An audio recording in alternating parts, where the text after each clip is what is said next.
Welcome and good evening, everyone. Welcome again. You have made it to the last day of our 10K week.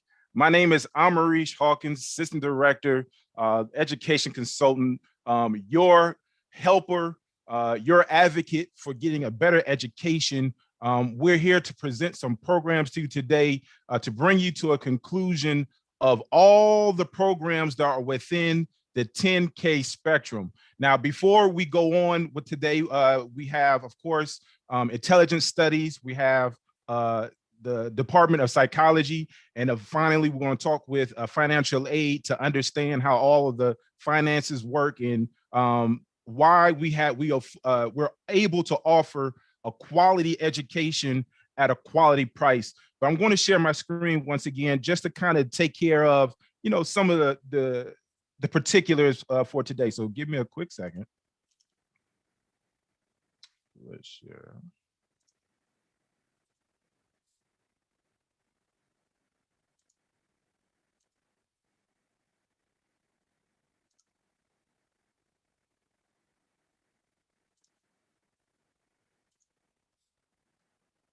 All right. So if you haven't already, please download the guidebook, check in so that we know that you're here.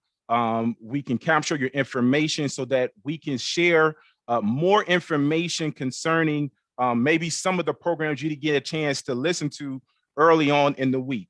And within the guidebook, it will actually, if you sign up, or if you download the app, it will text you a link for the guidebook that you can carry around on your phone, or you're able to download on your desktop or Mac, or your PC or your Mac.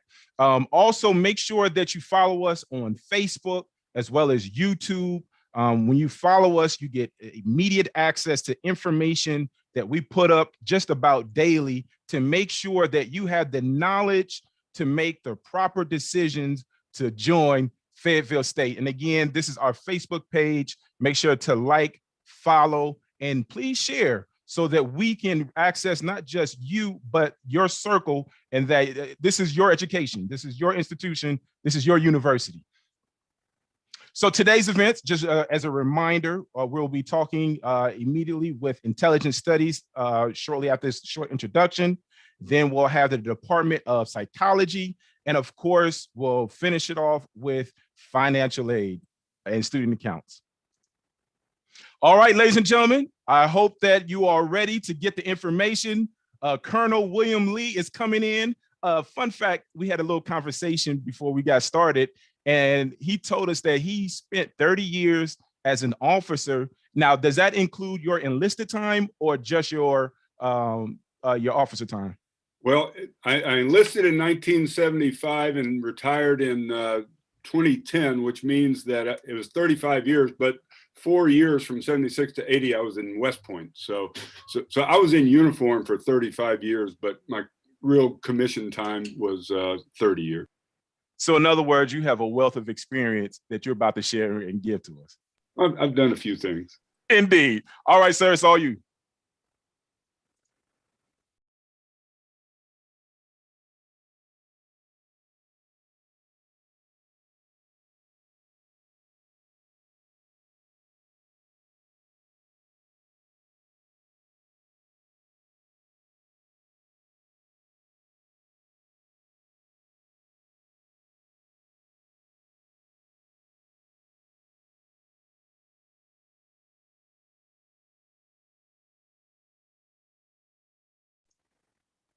Now, are you able to share? Okay, there you go. Make sure you take yourself off mute. You got it.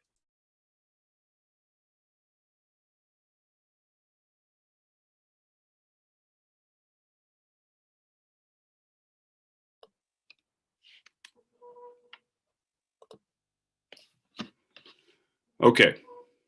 Let me go to screen show. Sorry for that. I'm not really good with technology. Can everybody hear me?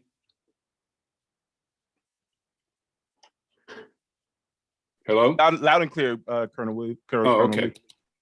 Well, hello. Welcome, everybody, to Intelligence Studies. Let me give you a little bit of background about this program. First, this is probably the first of its kind you've ever heard of. It's relatively unique. FSU has had an intelligence studies program since officially since 2011. They taught some courses as a minor from 2008 to 2011. But we started offering it as a major and as a minor in 2011. Shortly after that, in 2013, we started offering online courses.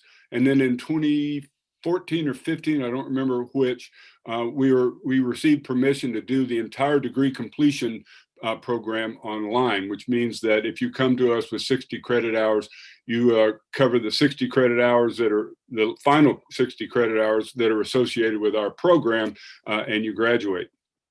One of the other big features that we started doing very early on, and it's turned out to be very popular among the people who subscribe or who subscribe to our major and our minor, is that all but 2 of the courses in the program are in the 8-week format. So for example, the first semester you're here, you can knock out all 200 level courses within the program in the first semester. So we have multiple classes online every semester. And if you're in the 10K program, that will be the environment you're in. The flip side of that is there is a lot of rigor associated with these 8-week programs because we cram a lot into 8 weeks. But I think that somebody who's interested in intelligence studies is also interested in really digging into the materials and really educating yourself on intelligence studies. So what is intelligence studies all about? Well, the first thing is, our program exists to prepare students to serve and to lead in any security-oriented profession. While the focal point of this program is intelligence and the intelligence business, the context in which it exists is important as well. And so if you look at the first sub-bullet there, it says, you could get a profession in the intelligence community, the Central Intelligence Agency, the FBI, the NSA, NGA, Homeland Security. I should have listed those as well. And those are all national security institutions which are focused on supporting policymakers and people who are operating in the field. But at the same time, in the law enforcement context, at the local, state, and federal, there is a very strong demand for intelligence collection and analysis in those. In fact, right here in Fayetteville, there's a small intelligence unit in the Fayetteville Police Department.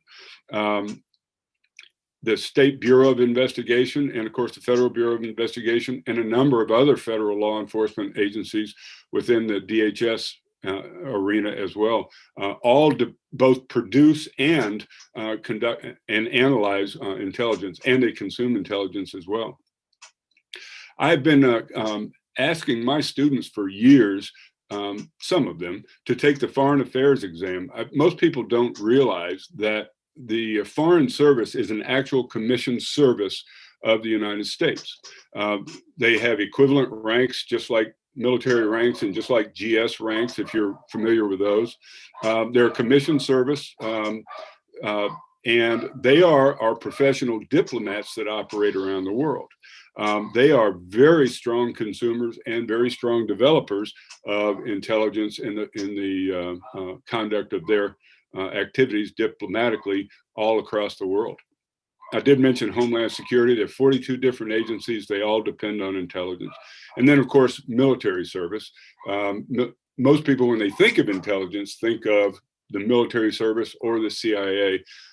We have 2 excellent ROTC programs on the campus at FSU. I don't know what they do with online people though, but if there is some way for you to, if you're looking at military service sometime in the future, going through another route, knowing what you learn in this program will make you a better officer. I often tell people that if I knew when I was a lieutenant, what I now teach, I would have been a much more effective officer all the way through. Now, on top of all of that, even though, again, the focal point of the program is intelligence, we cannot teach how the intelligence community functions without also teaching the national security structure of our government. And most people don't recognize that the national security community is an organized thing. You've heard, most of you, if you've heard the news, have heard the National Security Agency. That is the, I'm not National Security Agency, the National Security Council. The National Security Council works in and near the White House, and they support the entire policy structure, which is focused on national security. And we teach all of that. So one of the things that I tell people that even if you only take 1 or 2 courses in this program, but even more so if you take the whole program, the one thing I can promise you above everything else is you'll never read the news the same way, because you're going to learn more about the government than you've ever learned before. And what skills we teach? Basically, it's analysis and problem solving. We have some very extensive intelligence analysis courses, which get you way deep into the anatomy of intelligence analysis and how you can do good analysis to support whatever programs you are supporting, whether they be national security, law enforcement, or whatever else. Okay, so where do recent graduates work? This is a list of places where our graduates have worked. We have, as I told you, we have a lot of ROTC students. And so a lot of them are now lieutenants in the Army. I guess 1 or 2 of them have already made captains, some of the early graduates. United States Air Force. And just this last December, we had our first commissioned officer in the United States Space Force. And she's in the intelligence branch of the Space Force. So that was cool. The National Geospatial Intelligence Agency is a Department of Defense agency that supports the whole world. Geospatial intelligence is basically most associated with the use of satellite and aerial imagery to gain intelligence about things. We actually have, I'm not going to cover it too much here, we actually have a National Geospatial Intelligence minor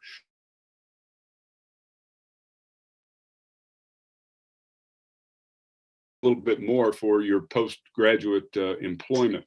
And we have several of our graduates who have been hired by the NGA, which is the abbreviation for National Geospatial Intelligence Agency.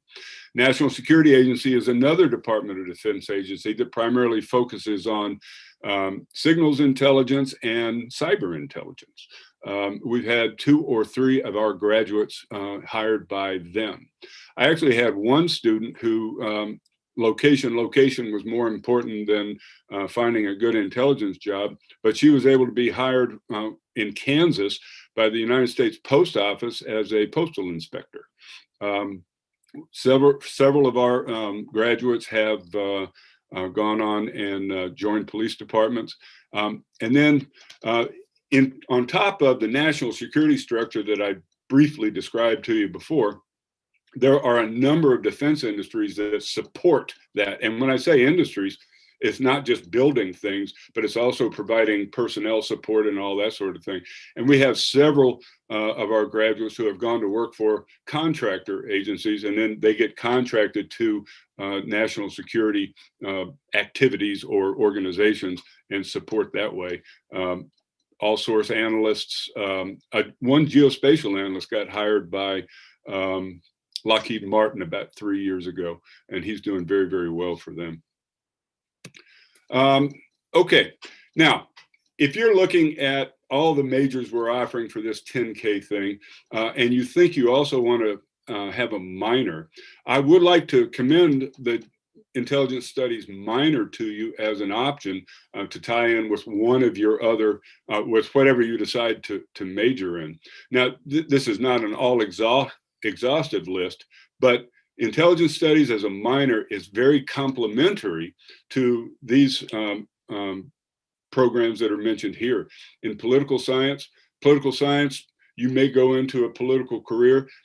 Politicians get elected and hired to do national security things, or appointed to do national security things. And so if you're looking at working anywhere in governmental structure or a security structure, and you think political science is your ticket to that, that's great, but you get a little bit more of a rich education if you add the knowledge of the intelligence business as it supports those political structures by taking a minor. Geospatial science, we used to call that geography. They recently changed their name to geospatial science. Geospatial science is what you knew as geography before. They're just changing the name. But like I said, a lot of people will take geospatial science and then minor in geospatial intelligence or just intelligence studies. Most geographic work involves some level, you'd be surprised, of intelligence, either development of intelligence or use of intelligence. Criminal justice, if you're looking at FBI, SBI, any element of the criminal justice system, intelligence studies is a good complement if you wanted to take that minor. And I will just tell you that I've had a number of criminal justice majors minor in intelligence studies, and several of them have stayed an extra semester or two to convert the intelligence studies minor to a major, so they graduate with 2 majors. And they're doing very well, the ones who have graduated. I've actually had 3 people who majored in psychology, minor in intelligence, and 2 of those 3 are now working for defense agencies that support national security. Sociology is another thing. Sociology deals with cultures and environments and that sort of a thing. And believe it or not, planning for national security involves understanding cultures and languages and religions and all of that sort of a thing. So if you're going to be a sociologist, understanding how the national security structure looks at things works well. And by the way, we have a lot of sociologists and anthropologists and those sorts of folks that do actually work for the government. There's some controversy around that in some circles, but sociology is a field that could very well feed into the intelligence business. In fact, enhance it because of its knowledge of how groups of people work and all that. We've had several people who majored in Chinese or majored in Spanish who take intelligence studies as a minor because wherever they go work, they may have need for people who know intelligence, but also can operate in that language and in that culture. So that's good. Business majors, I've had several of them take it. I will tell you that several years ago, we periodically have members of the National Clandestine Service, which is the subordinate office in the CIA, come down for recruiting drives. Several years ago, one of those recruiters told me that they are mostly interested in business students. I don't know exactly why, but that word got out, and I've had a few people minor in intelligence studies and then go to the information sessions with the CIA. I'm not allowed to know who gets hired by the CIA, especially the National Clandestine Service, but I'm assuming some of them went on and are serving in the CIA now. And like I said, predominantly the criminal justice, people get hooked on intelligence studies. You don't know what it is when you come in, you take Intel 200, which is the first course that you take, and all of a sudden everybody goes, this stuff is cool. And then they start taking more courses and you just can't get enough of it. And that's what leads to the double majors and that sort of a thing. So there's that. Other reasons for taking intelligence studies. All national security departments and agencies offer paid internships. Those paid internships oftentimes include a processing for a security clearance. If you get your security clearance as a student, that makes you that much more hireable in jobs that require security clearances than if you have to try to get hired by somebody who is willing to pay the money for your background investigation so you can get your clearance. And so that's a good reason. We have an honor society. It's called the chapter of it's called the Order of the Sword and Shield. We're relatively new members to that. We just opened a chapter last year. They promised to do a lot of networking and placement support to people who are in that honor society. we don't have a track record in that yet, so I can't really give you any success stories in that. But the Order of the Sword and Shield is here, and we've got a lot of people joining it. And we'll see what our track record turns out to be in terms of how assisting they are in the networking and the placement. And then the final thing I'll say is that everything that you do in life requires, even if you don't call it this, requires some form of intelligence, collection, production, and use. All professions require it. So if nothing else, just the analytical and problem solving skills that you learn in this program will support you in whatever career you decide to enter once you graduate. And that is pretty much the end of my briefing. There's my contact information there. I look forward to emails and calls if you have any more interest. And I will now turn off my mic and wait for questions. Colonel Lee, you don't have to turn your mic off. Okay. Just for 5 minutes, we want to kind of banter with you. I want to highlight some of the points that you've provided in your PowerPoint, which was chock full of information that was very useful. I wanted, if you would you be able to talk more about, well, actually not talk more about, but introduce, do you all have any type of connection with Homeland Security, the certification programs that we have at FayState in terms of utilizing the resources at the lab? I've had opportunity to go there a few times, and it seems like you all work together. Well, no, I actually, is that at the Center for Defense and Homeland Security? Yes. I was a member of that center when they first stood up. And in fact, they supported me in doing some grant requests and all of that sort of a thing. But they've kind of changed the structure there, and there's not a lot that I do with them anymore. They used to have a guy there, I can't remember his name, but he was pretty good at connecting people with job placement and internships and that sort of a thing. So I would use them, send my students, refer them over there for stuff like that. But there's nothing that we don't really have a formal relationship anymore like we used to, because they kind of changed. And I'm not saying they changed for the wrong way, but they've kind of changed their MO. And so they're running the cybersecurity programs and whatever other programs they're doing. And that's not something I encourage my students to look into some of those programs, but none of them are degree producing or even credit producing. So I don't have a real direct connection with the Center for Defense and Homeland Security. It seems that intelligence studies program is kind of like a layup for all the other curriculums and programs in terms of how well you all complement the information and your courses and classes. When I spent my time in the Marine Corps, one of the most coveted jobs were the intelligence jobs, and being able to be a part of that community because of how high the IQ, the analytical side of things. Can you speak more towards that and how that develops the person and how that helps them in their career? Yeah, well, first of all, I have often described this program as, people trying to get their arms around what this program is. And I say, well, it's kind of a mixture of political science, history, and it's just basic problem solving. I'm sorry, what was the second part of your question? I wanted to know, how is it that intelligence studies helps prepare the students for the jobs they're going into? Because you said over 42 agencies pick up students that come from the intelligence community. So how does a classes prepare the students to go into these agencies? Well, what it does is it teaches how the whole national security community is structured and all the connections. Because none of the national, even though we have discrete agencies, none of the agencies operates in a vacuum. They all work with each other, at least they're supposed to.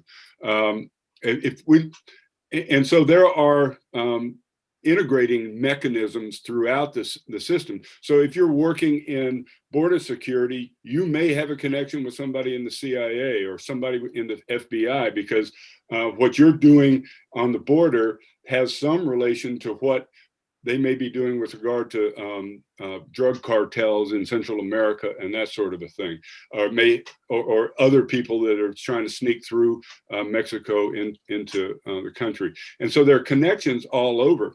One of the questions, one of the things that I stress, well, all of the faculty stress when we present these classes is because nothing is done in a vacuum, and because we can look back at all sorts of historical mistakes that have been made. For example, the 9/11 Commission concluded that there was sufficient information held by the FBI and sufficient information held by the CIA against those particular hijackers, which had those pieces of information been put together in an analytical way, we would have had a much better chance of identifying the plot and hopefully stopping it.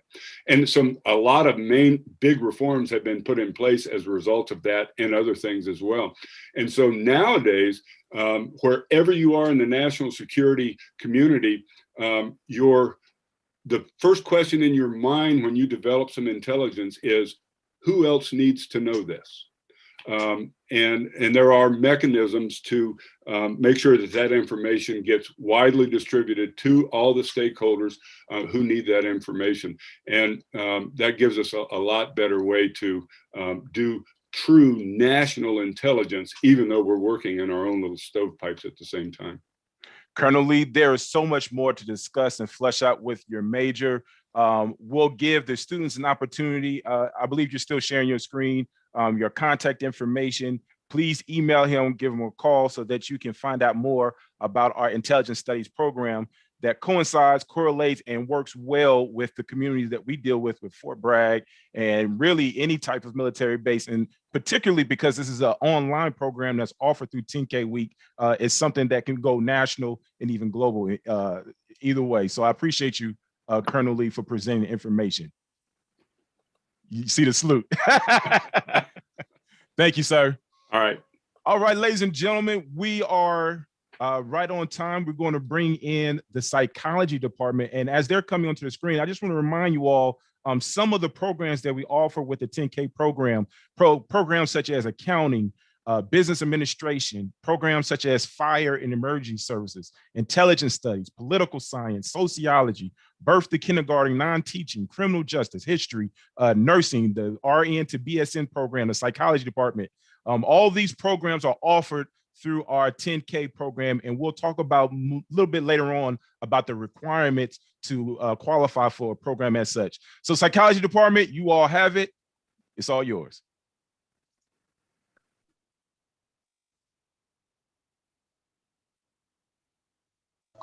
I think I need ability to share my screen.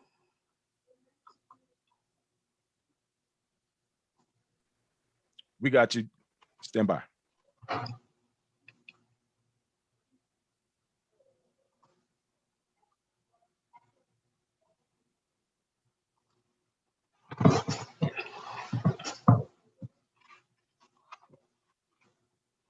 Go on, Mr. Abdul Khalik. Greetings, attendees. My name is Amin Abdul Khalik. I'm the academic advisor for the undergraduate psychology majors and also adjunct faculty in the Department of Psychology. I'm here with Dr. Pius Inyutu, the chair of the Department of Psychology, and we're going to present our 10K program to you. Have you ever thought about people, how they think, and their behavior? Or do you like helping people? Or do you like statistics and basic social science research? Well, if you do, then psychology is the career for you. So why don't you come and join us so that we can help you achieve your goals? Next slide. Okay, good afternoon, good evening. I'm Pius Inyutu. As Mr. Abdul Khalik said, I'm the department chair, Department of Psychology. And as psychologist myself, I'm licensed. So apart from teaching, I also do able to practice in the community And that helps in being able at least to share what students are looking for. Why psychology? Most people actually have an interest in psychology in one way or another because it's about our life. It's about how we think. It's about how we behave. And because of that, it says about mental health, mental illness. In psychology, we do learn how people learn how to do and to relate with other people. So it's about relationships. Psychology is also about how we think. Sometimes people do ask me, oh, do you know how I'm thinking? It's not really about that. It's about what processes do we use to get to know, to understand how people are thinking. And therefore, with that, we can predict how they're going to behave and things that they are going to do. So psychology is really a scientific study of the mind and behavior and the relationship between the two. When you come to our program, we have tried to modify it to make it more applicable to your needs. And even if many students will be interested in finally maybe becoming a counselor or psychologist, majority of our students end up in jobs all over in different disciplines. And because of the skills that they get to achieve in the courses that they take. Like for instance, many employers are looking for ability to be able to evaluate what the customer or the client needs, be able to understand that, to be able to keep accurate and well-organized records. Many employers are looking for people who are able to understand someone and be empathic, be able to listen, be able to show compassion. And this psychology does provide. We also teach you how to analyze information. That's why you can do statistics, you can do research, you can do analysis. We get those skills through courses that you take. And of course, our goal is to be able to work for the best interest of the people that we serve, whether in education, in healthcare, in business, whatever you end up working in, you will be able to show best interest of the client. And that's what employers are looking for. So in our program, okay, go on. So in our program, we offer a BS in psychology with online degree completion option. And that's includes the 10K.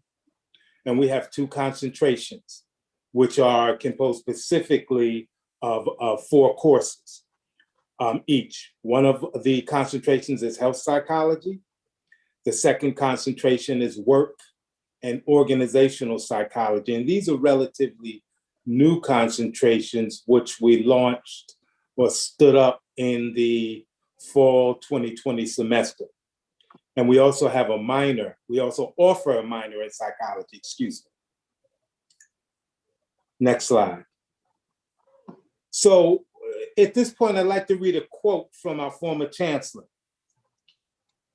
His quote is, "I am concerned by the number of students, especially those who are low income and students of color, who wind up enrolling in for-profit, attracted by their sophisticated marketing, but end up leaving with huge debt and no degree. This is immoral, and we want to do something about it." And what FSU decided to do about it was launch the 10K program as an alternative to high-cost programs offered by for-profits and private institutions. So we have partnered with North Carolina community colleges. At this point, there are 16 of them that allow recipients of associate's degrees to complete a 4-year degree with 10K or less out-of-pocket expenses. And these are the institutions. Next slide. So this is how it works. The cost for an associate's degree of 60 credits should cost $5,000 or less. When you come to the 4-year institution, FSU, your final 60 credits should cost no more than $8,000 in out-of-pocket expenses, sometimes less. The total cost of your 4-year degree would be $13,000, and FayState University offers a grant of $3,000.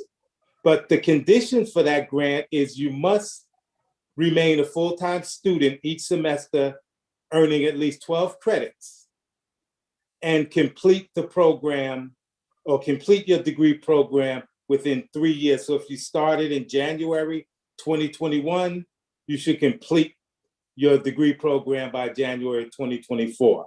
So ultimately, your total out-of-pocket costs should be $10,000 or less, and it could vary it could be lower depending on Pell grants and other types of grants that could reduce the cost of your attendance. Next slide. And so, as a participant in the 10K, you must be a North Carolina resident for purposes of the tuition calculation. You must submit a FAFSA each semester or each year of enrollment, because it's actually an academic year application. You must complete an intent to enroll form for the 10K pathway. You must enroll in only courses specified in the curriculum guide for the selected pathway. And initially, your advisor will lay that out for you so that we can make sure that you're following the appropriate curriculum pathway. And once you're enrolled in the 10K program, you must earn no less than a C in all required courses. As a 10K participant or enrollee, you must have an associate's degree from a partner school. It can be an AA, AS, AGE, etc. And you must apply for admission to FSU no later than 3 months in advance of anticipated enrollment of FSU. And the good thing about that is your application fee will be waived. And that's $50 you can keep in your pocket. Next slide. And for the upper division requirements, because if you come to us with 60 credits, we expect you to be in the upper division. Hopefully you have your University College Core completed, which can be anywhere from 30 to a maximum of 38 credits. 59 credits will be in your major. 41 credits, which are required courses in psychology, 18 credits in psychology electives, and 23 credits of free electives, or if you choose a minor, 18 credits for the minor and 5 credits in free electives. We also have concentrations, which I mentioned earlier, the 2 concentrations in work and organizational psychology and health psychology, which would focus 12 credits out of the 18 in those 2 concentrations, or for those 2 concentrations. Next slide. Okay, so with that information, and I know also you'll be receiving a lot from the admissions office, we hope you'll be able to join us, and that's why we are here. So we would like to take the next few minutes to discuss more about what can you do with psychology, why do we want you to join us, what can we help prepare you for, and also we'll talk about things that you can get involved when you are with us. So in psychology, we like to think of preparing students for either 2 areas. As you can see on the slide there on the left, what you call general job areas. These are areas that employers are looking for people who have psychology degree or whom have psychological skills.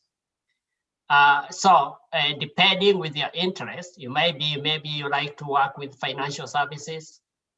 Their skills, especially when you come to tellers or people who deal with people, you may be able to get that from psychology, and also management, research, insurance, government.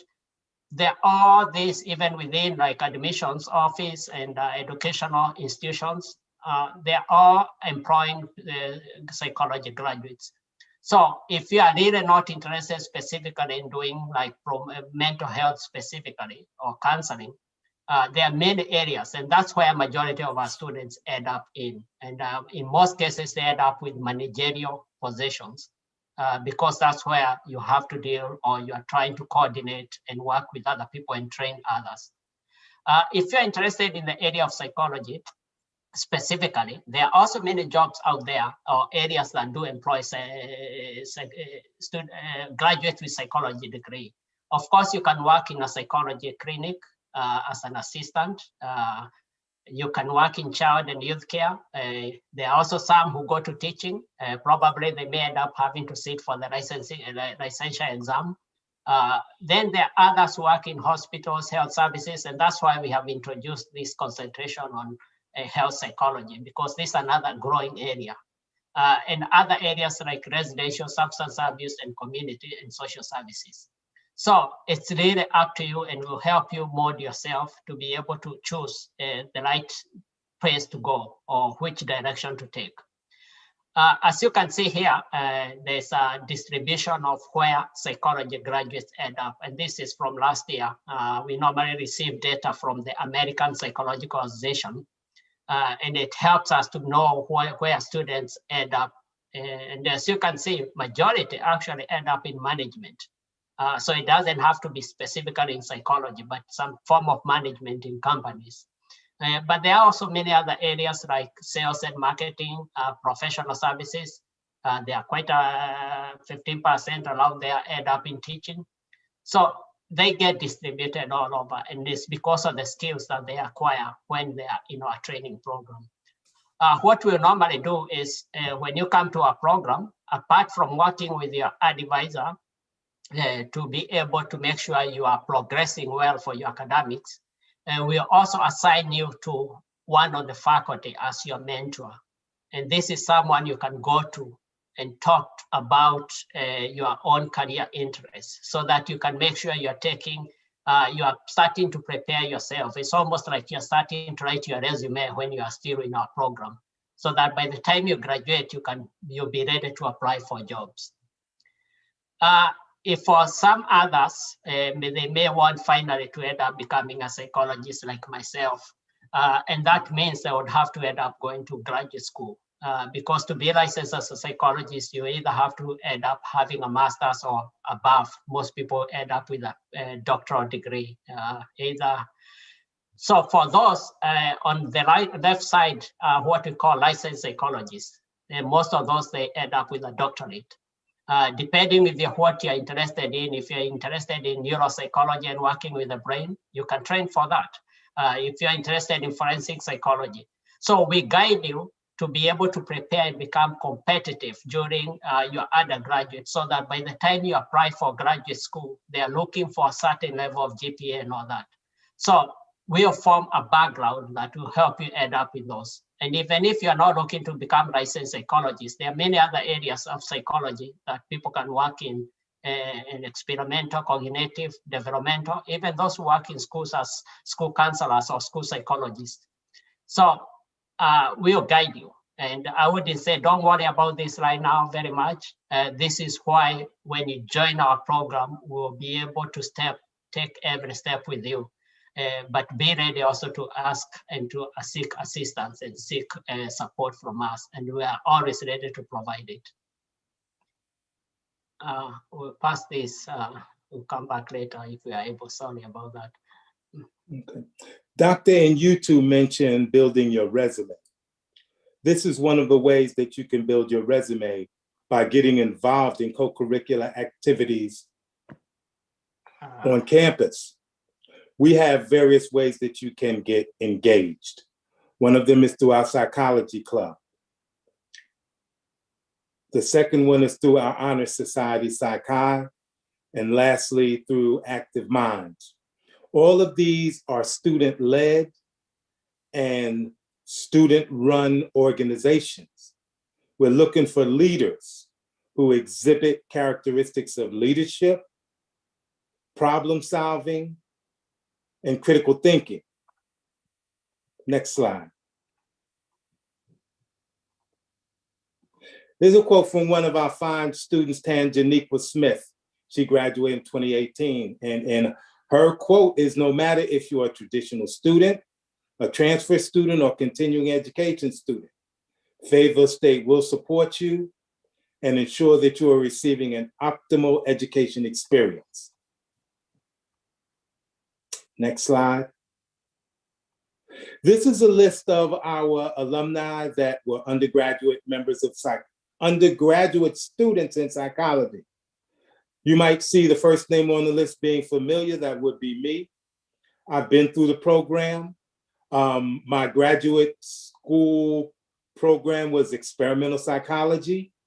I'm an academic advisor, and I teach one course, Intro to Biopsychology. I'm very research oriented. That's my training. Another one of our students that I had the pleasure to know is Richard Watkins. He earned his PhD, and he's a director at a program at one of our sister institutions in the UNC system. Mr. Ernest Brown, another student I had the pleasure to know who was in one of my courses years ago. He earned his PsyD in clinical psychology recently. Sherry Graham, a little before my time, she's a principal at a charter school in Huntington, North Carolina. Elena Barossa, who earned her MA in counseling here at FSU, is currently a board certified behavior analysis for autism patients. And unfortunately, we no longer have our counseling program, but we do have a master's in psychology that we offer fully online. Lanisha Skinner, she earned her industrial and organizational psychology degree, master's degree at another one of our sister institutions in the UNC system. And finally, Patricia Dugan earned her MS in educational, clinical, and mental health counseling from another one of our sister institutions in the UNC system. So not only is it important to earn a bachelor's degree in psychology, but the degree in psychology prepares you well to move on to graduate school and pursue a variety of graduate school programs at other institutions, as well as FSU. Yeah, and I should add, and that's really, although right now we are more focused on the undergraduate program, this is actually more to show, because of the way we prepare students, they actually end up really advancing in many areas. And most of this, even if they have gone maybe to other places and earned their graduate programs, is because of the foundation that they started at FSU and with the Department of Psychology. Currently, we are actually one of the biggest departments. We do have quite a lot, almost 500 students, actually more than 500 students. So you, and why I'm proud of this is when you come in, you are able to join another group of students who are very active. Apart from only your studies, you also get to participate a lot in the university. We promote our students even to take leadership positions within the student government in other organizations, so that they can actually be preparing themselves for their careers and to be able to advance. So no matter where one is starting, we are always happy to be able to work with you. And I should also add, most of our students who are succeeding very well are actually those who have started somewhere, probably in a community college. They have experienced life, they have found how to struggle, how to be able to make it. And when they come, they're actually able even to do much, much better. And that's why we are here, to be able to provide you that support. And so Dr. Yutu just finished telling my story. I'm a community college graduate, came to FSU. I participated in student organizations such as the Psychology Club, Psi Chi, student government. And I continue to progress in the psychology program and graduate school. If you have any questions, you want to get in touch with myself or Dr. Yutu, our contact information is on the screen. Please feel free at any time to contact myself or Dr. Yutu, and we'll be more than happy to answer any questions that you may have. This has been a very informative presentation. I really appreciate that, Mr. Abdul Khalik and Dr. Yutu. I probably just have one or two questions just to kind of re-emphasize on your PowerPoint. In terms of the clubs that are attached to the psychology degree program, what are some of the events that they participate in and some of the things that they do? Probably I can speak better to some of them because for quite many years I was the faculty advisor for Psychi. Psychology club is for all psychology students, so it doesn't have as far as one is a student is able to join, and they actually students themselves, they get together every semester, they come up with different activities that they are going to do. So most of the time, even with Psychi, on the other hand, is more of an honor society. So students have to reach a certain merit in terms of academic before they are invited, but it's a national organization. But all these organizations, they coordinate together. So most of the times, I would narrow down their type of events to 4 different type of activities. First of all, there is activities to promote themselves in terms of professional knowledge and professional understanding. So they do organize like talks. They invite people from the community or via faculty from the department or other disciplines in the university, and they come and talk. Like for instance, just this week, we had someone from Career Center came and talked to our students. Nice. The other thing they do is we really encourage them promoting community activities, being able to go out there and provide some service. And Psychi specifically has been more focused on doing some fundraising. For instance, there's one time they had a fundraising for hygiene essentials for people who are homeless. And actually who are very overwhelmed, we collected a lot. Other times they have been able to collect like clothing during winter, so to distribute to children who are from maybe suffering, may not be able to afford to have warm clothes. So they do a lot of those activities, and the students themselves come up with where to go and distribute that. The other events that they may end up having is joining the university in other activities that they have, like let's say homecoming, and being able to participate that in the homecoming, and especially in different activities during the whole of that week. Mm-hmm. So we do have all those. And then the other thing that we are promoting now is also being active in the department, maybe mentoring other students, being peers. So when we have events like open house, we actually, those organizations, they come and talk to prospective students and talk to them from the aspect of being a student. So it's really very exciting to be there, depending with where one wants to participate. And the Active Minds is for the whole university. It's not just psychology. Anybody interested in promoting mental health. It's very interesting that you've brought up all of these different points and facets of being a part of the psychology program in terms of fundraising, community service, taking care of others' needs. I feel like it falls in line with you all, not just as people, but as a curriculum, being balanced and service to humanity. I really appreciate that. In 2 minutes, Dr. Abdul Khalik, you mentioned that you were a transfer student and you came to FayState still under this auspice. Could you touch a little bit more about your experience coming into FayState?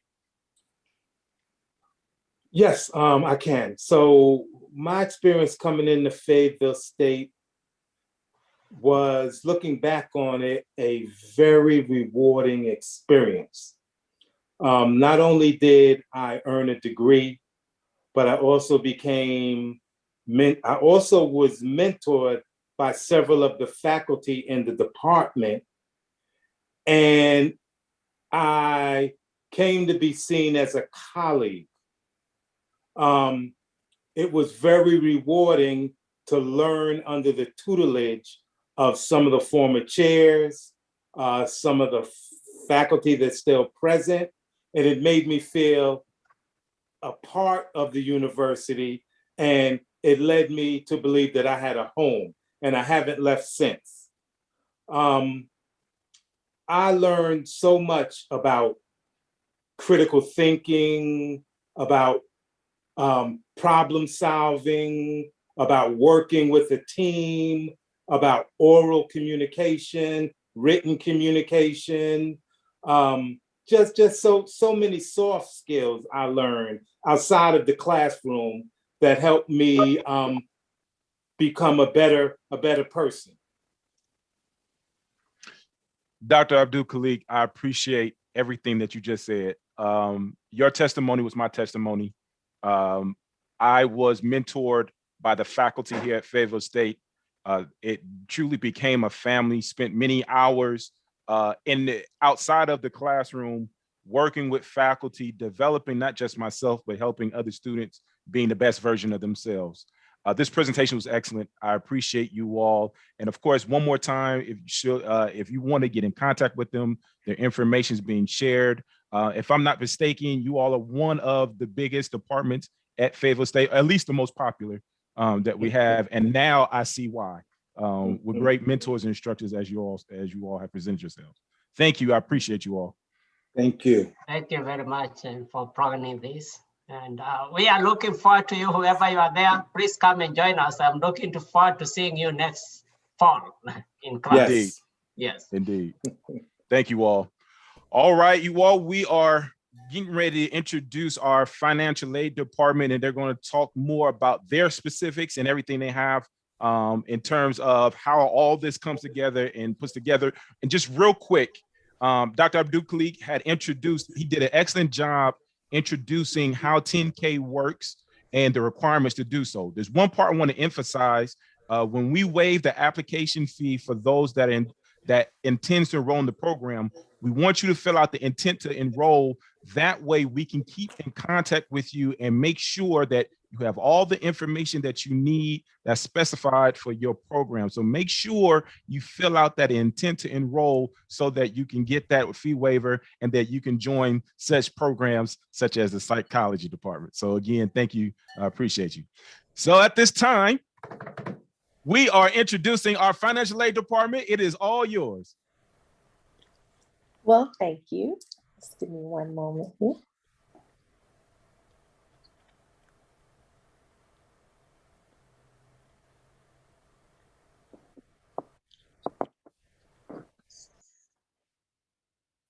Okay, are you able to see my screen? Yes, we are. Okay, great. So good evening. My name is Alethea Daniel. I am the Associate Director of Scholarships and Financial Aid here at Fayetteville State University. If you want, you can go ahead and take note of our contact information here. Here listed is our phone number, fax number, and our email address. We are also located in the Lilly building on campus on the very first floor.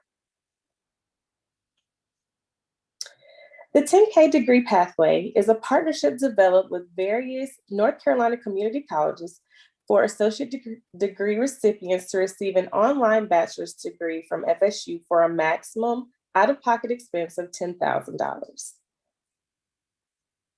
This was mentioned a little earlier, but this is a breakdown of exactly how it works. The cost of an associate's degree is approximately $5,000. The cost of a 4-year degree completion is around $8,000, which comes to a total cost of $13,000. FSU will grant $3,000, which will leave your out-of-pocket costs at a total of $10,000. When we say out-of-pocket, it is defined as costs that are not covered by financial aid assistance. So keep in mind your costs may be less than $10,000 if you are eligible to receive federal and/or state need-based grants. To determine your eligibility for federal or state need-based grants, you will first need to complete the 2021-2022 FAFSA application by visiting the websites shown on this slide. To ensure we receive your information, it is important to list FSU on your application by entering our school code, which is 002928. If you're selected for a process called verification, you must submit all requested documentation to the Office of Scholarships and Financial Aid. This will be used to determine your eligibility and for you to receive your award offer. Once you are awarded, you must review and accept the terms and conditions of your financial aid through your Banner self-service account.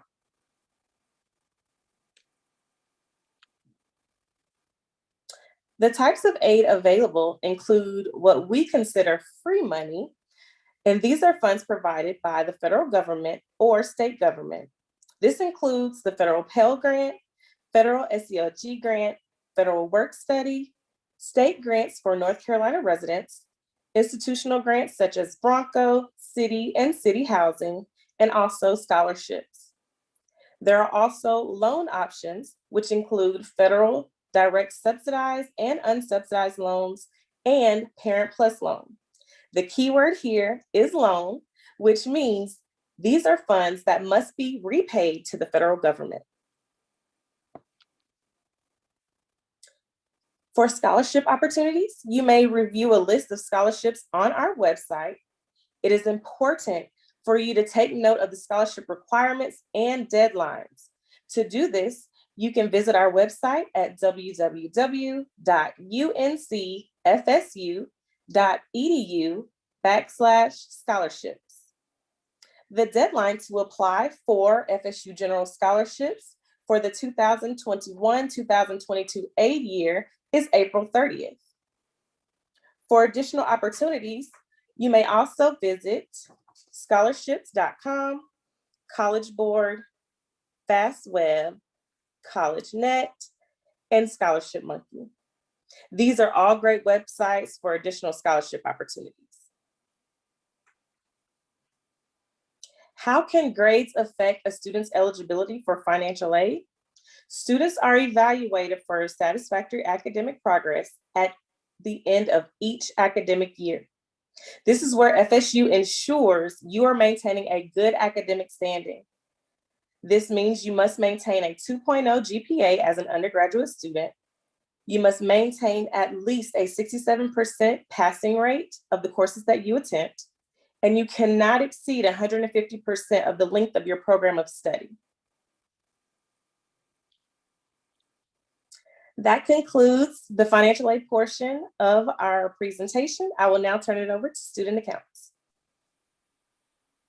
Good evening, everyone.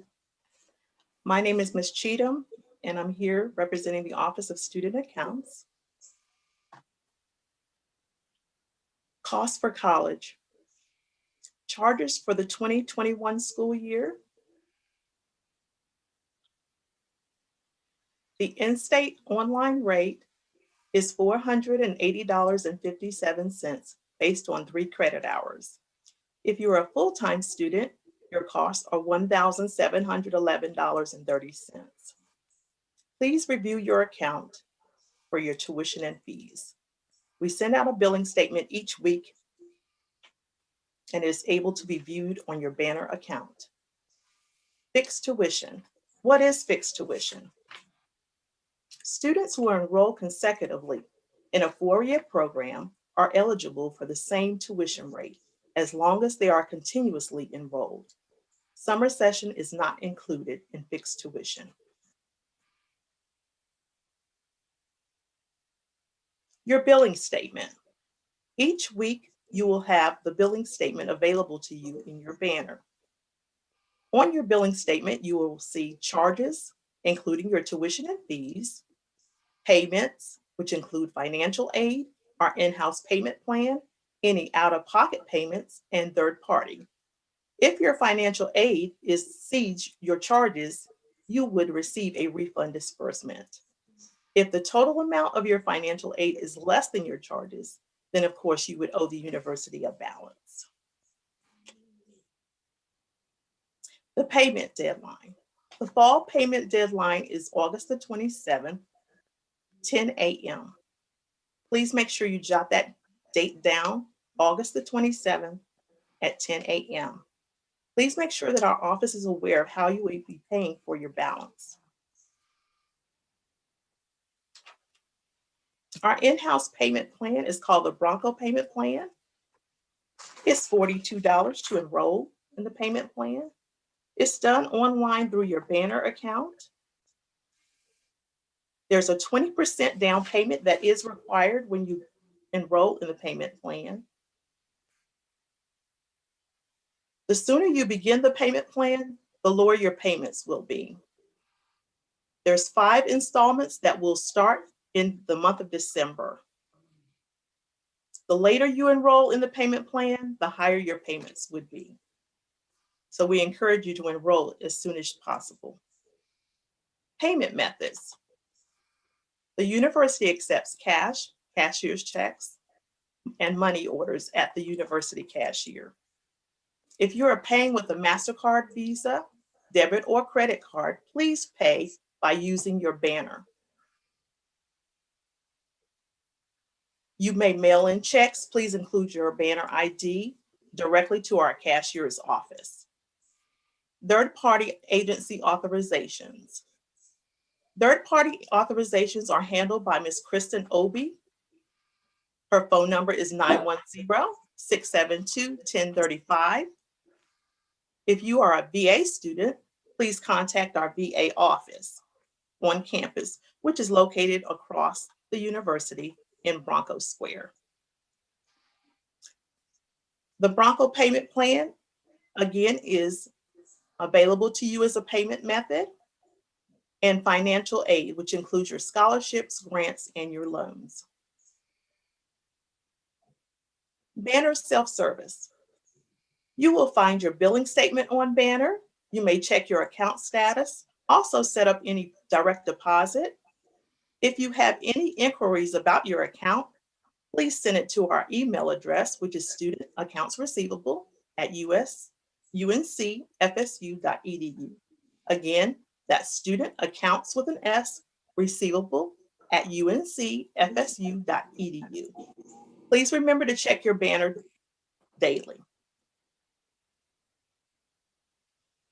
Important reminders. The FERPA, which stands for Family Educational Rights and Privacy Act. If you would like our office to disclose information to a parent, a guardian, or spouse, you would need to complete this consent form. RDS, North Carolina Residency Determination Service. Please make sure you've completed RDS. If you are completing the FAFSA, make sure that all documents have been supported to our financial aid office. The payment deadline again is August the 27th. If you are expecting a third party to pay your account, please make sure that your authorizations are turned into Ms. Obi. You may enroll in our TouchNet. If you are expecting a refund, you would log in to take care of that through your Banner. Remember to check your Bronco email and your Banner account daily to stay tuned to your account status.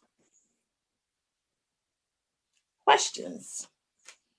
If you have questions, you may put them in our chat box. And I do have a few frequently asked questions. How do I know whether or not my bill is accurate? If you will log into our website, click on the Current Students tab, then Paying for College, you will find our tuition and fees in our fee schedule for distance learning. Another frequently asked question, if I registered for a class and I need to drop it, will I be charged? You may add or drop a class prior to the end of registration. If you decide to withdraw from a course after the end of registration, then you would be financially responsible. And my final frequently asked question is, will I receive a book voucher?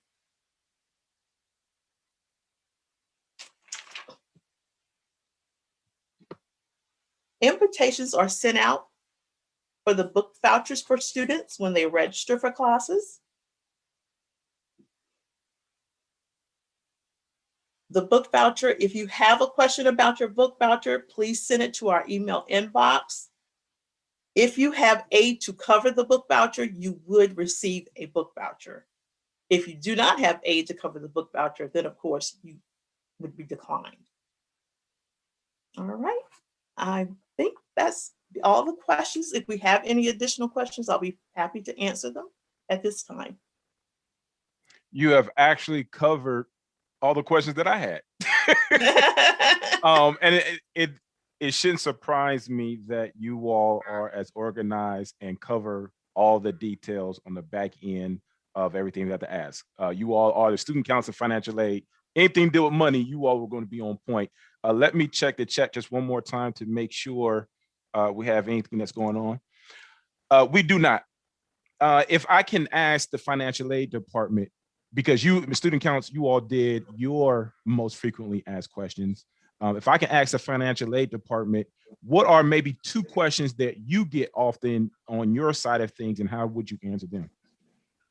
One of the main questions that we receive would be, what is the difference between subsidized loans and unsubsidized loans? And to that, I will say that when it comes to subsidized loans, your interest does not accrue while you are still in school.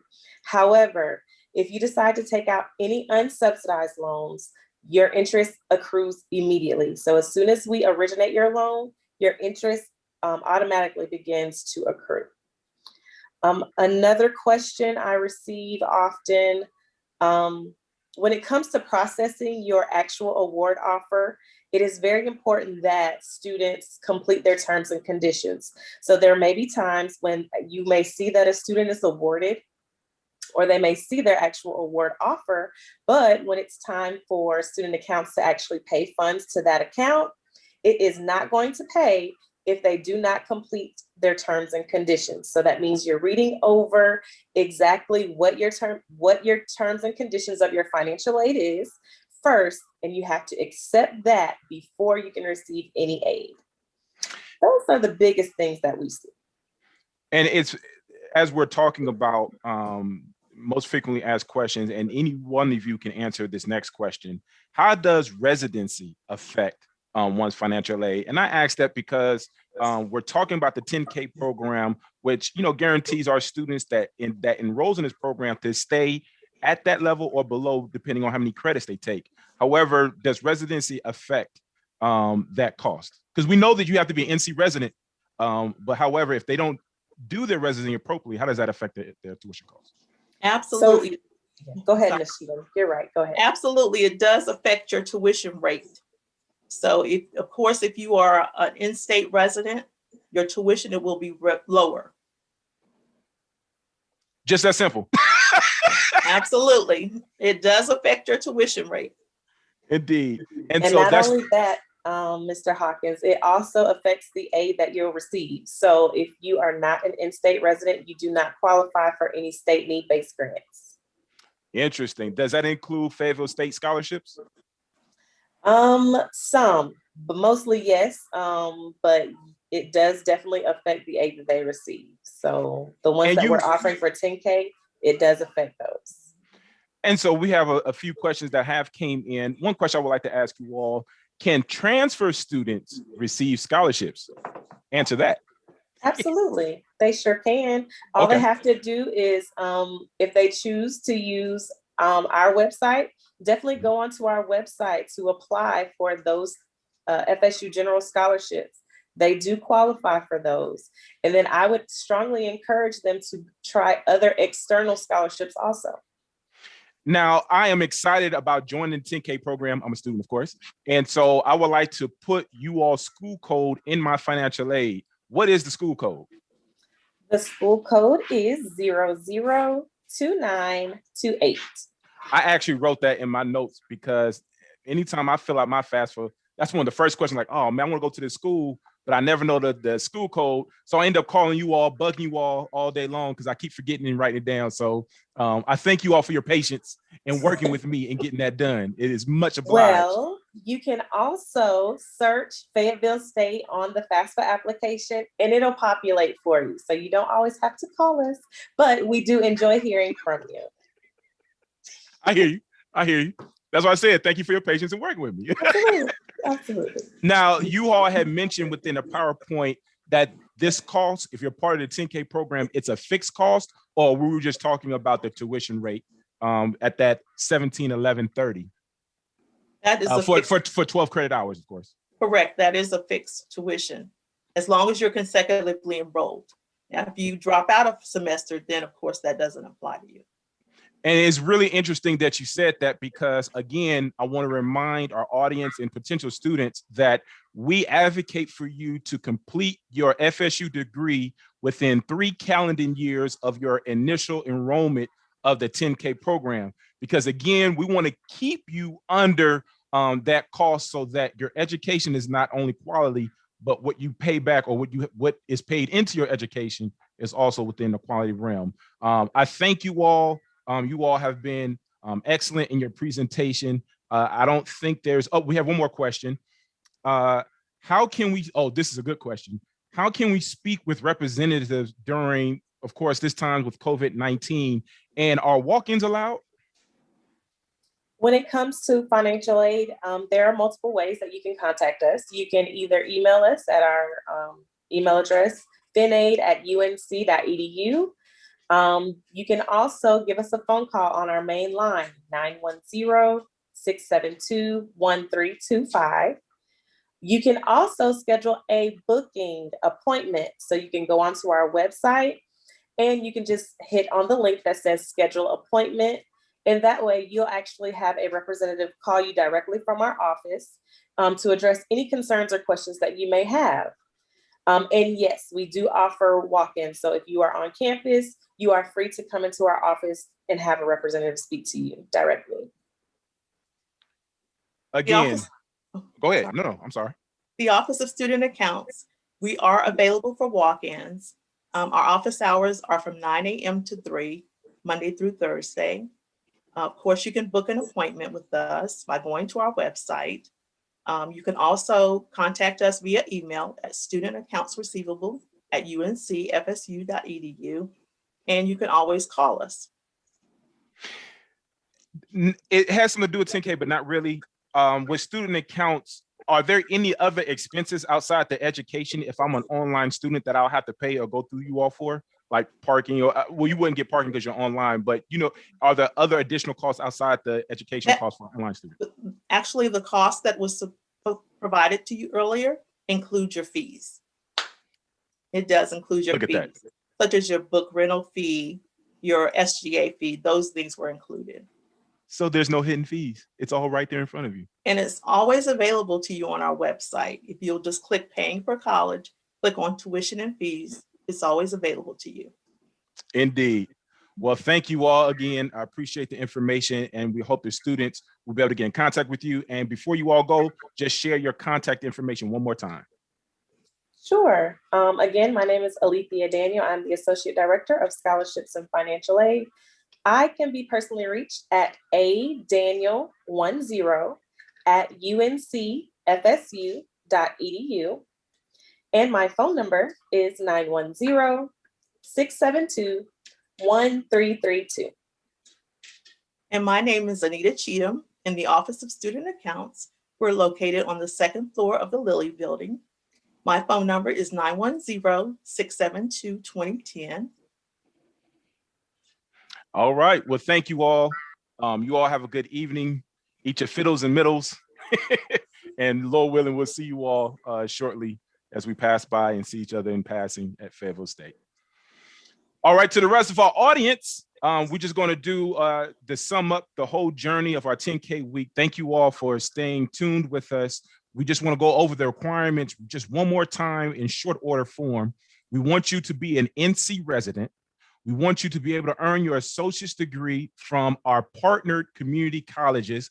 And if you want to know if your school is a partner with us with the 10K program, I want you to contact me directly. My phone number is 910-672-16 Again, my number is 910-672-1637. I will be able to provide a list or say, yes, your institution is a partner with us with this 10K program.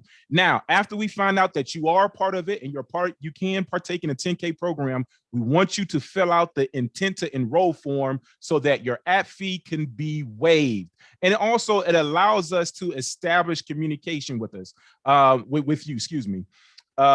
You can also visit our website, of course, at www.uncfsu.edu/admissions or FSU-admissions, however you want to do it. Or simply just go to the university website, go to the search bar and type in admissions. There's multiple ways to get in there, but you'll get there and you'll be able to see the full listing of information of how to apply and be a part of the 10K program. We also want to make sure that you understand that you have to do your FAFSA, and we want you to complete your FSU degree within, again, 3 calendar years. Now, that's the 10K side of things. Let's just talk about admission into Fayetteville State. Probably which is more important. It's very easy, about 4 or 5 steps. Let's just break it down just real quickly. We want you to submit your official transcripts to all the colleges that you've been a part of. After you submit your transcripts, we just want to make sure that you have a cumulative GPA of a 2.0 or above. You want to make sure that you have done your NC residency. For those of you who are not aware of doing that process, you'll go to ncresidency.org. And once you fill that out, it'll establish that you're an in-state student, hopefully, and that's when you'll qualify for the in-state tuition. Now, if you're under 21 years old, we will need your official high school transcripts. If you're over 21 years old, all we need is your college transcripts. Easy peasy, lemon squeezy. So we talked about the 10K requirement. We talked about the admissions requirement. And once you complete those steps, the world is yours. So at this time, we're just going to say thank you. I want to send a special thank you to our executive director, Ms. Bowles. We want to say thank you to the assistant director of transfer students and the host in the previous days, Ms. Van Brook. We want to say thank you to our head of technological securities, Ms. Frowner and Mr. McDuffie. We want to say thank you to all our panelists that have given your time to educate our students. But most importantly, we want to say thank you to you who have paid attention and tuned in and got information that hopefully will give you the ability to survive. I heard someone once say that a lack of knowledge will cause one to perish. Malcolm X, he had a saying, and I had to write it down because I thought it was on par for what we're doing here. He said, education is the passport to the future, for tomorrow belongs to those who prepare for it today. Don't allow the information that has been presented today to just go inside your mind for a means of knowledge or just a means of knowing something. Act on the knowledge that we're giving you. We're telling you that this education is affordable, and we are asking, inquire with us and apply. We're here for you. We're here to serve you. Thank you. We appreciate you. Ladies and gentlemen, tonight we say